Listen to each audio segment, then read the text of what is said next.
After kicking their highest score of the season last week, the Eagles would return home to welcome the Blues desperate to erase a forgettable fortnight.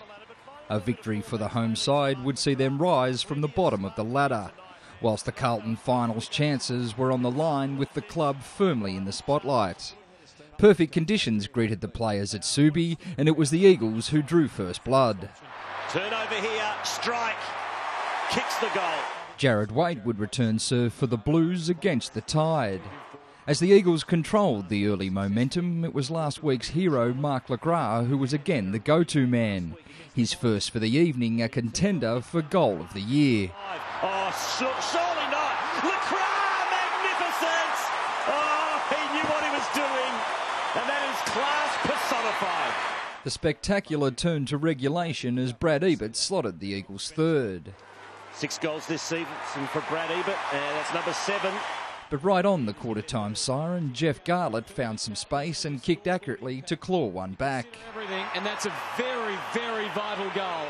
The second term started similar to the first, with the home side jumping out of the blocks. Brad Ebert caressed home his second as the intensity began to rise. His hands having a big influence. That is a massive hit. Armfield. With Armfield leaving the ground, Jared Waite was inspired. But the man of the moment was wearing blue and yellow, and he would step forward and deliver his second. And LeGras was forever lurking. LeGras, the star! Soon after, his third for the game had the alarm bells ringing in the Carlton box. LeGras puts it through for his third. Carlton's efficiency was leaving a lot to be desired, where at the other end, Beau Waters was clinical to provide Josh Kennedy with an easy conversion. Plays on, kicks it, Kennedy goal. Carlton's small forwards were being starved of action, and it would take some individual brilliance from Chris Yarran to keep the Blue Baggers in touch. Gains 10 metres and kicks a great goal. That is what the Blues needed. But right on the half-time siren, rookie Ashton Hams threaded the needle to give West Coast a 26-point lead at the long break. Looks good. All the momentum with West Coast at half-time. Timeout was just the tonic for the Blues as Eddie Betts started the Carlton revival. This time it's a goal to Betts. Then Lockie Henderson chimed in to deliver full points from long range. It's a goal, a couple in a row to the Blues. They're starting to roll. Sensing the danger, Josh Kennedy steadied the ship.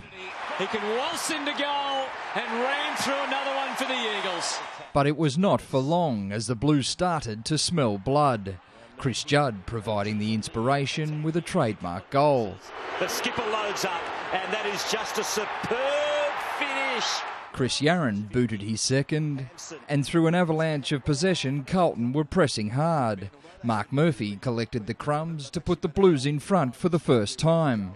Simpson puts it inside 50, quick kick by Murphy, goal! His second major immediately after was his side's 7th of the quarter.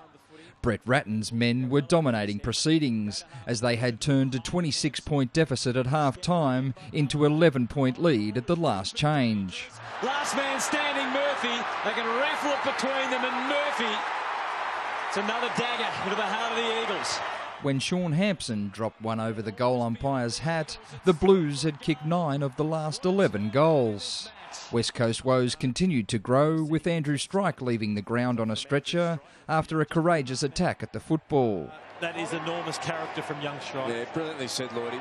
With the game held up, the sting seemed to have disappeared until Jared Waite was reported for the third time this year. Late goals to Betts and Garlett keeping the Blues in the 8. The final margin, 26 points. Brad Seymour, Big Pond Sport.